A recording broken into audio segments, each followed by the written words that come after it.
Zanını savursun, toylar mutlu olsun. Şular iler azayip verdi öğretip verin. Halipa şahit yollarını köşürüp verin. Kahraman arkadağımın canı savursun. Ömür uzak olsun. Tuttuğum tutumlu işlerin en adamı ravaz olsun. Toymuğun başını kahraman arkadağımı diye.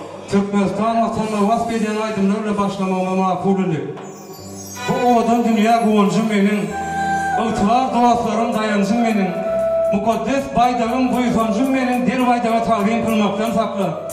Öz yoluma yollaşma, inan mani yaşaman etme var ey aman. Odal başta öz sağımıza koğundan, özgürün sağını sanmaktan saklı deyip, can vatanım Türkmenistan yelaydım, dua edeyim.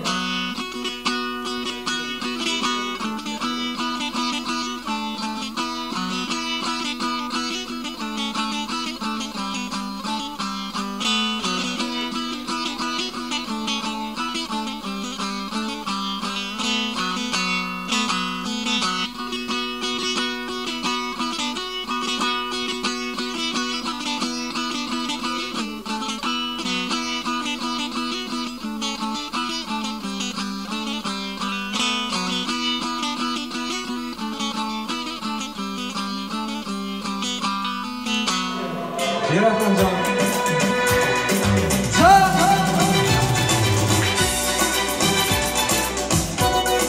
Sevdaya dostum için canını savursan.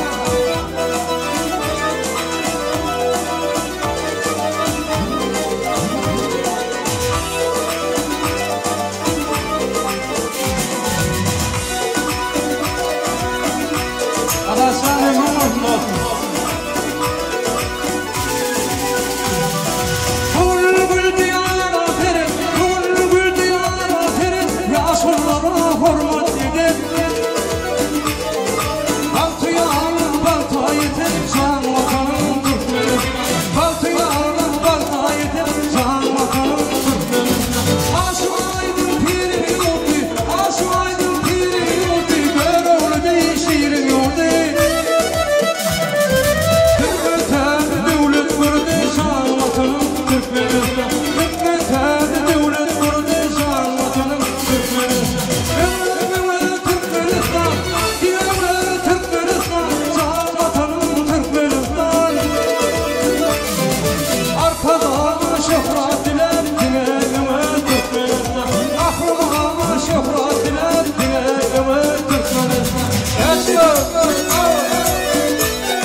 Yaşın bu devlet pervane can vatanım Türkmenistan.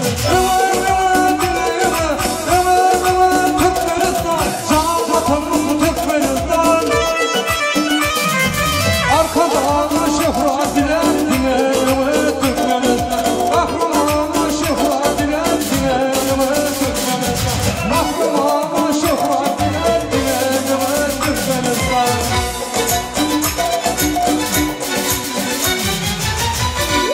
Canını savursun, arkada ömrü de kurtulmuş.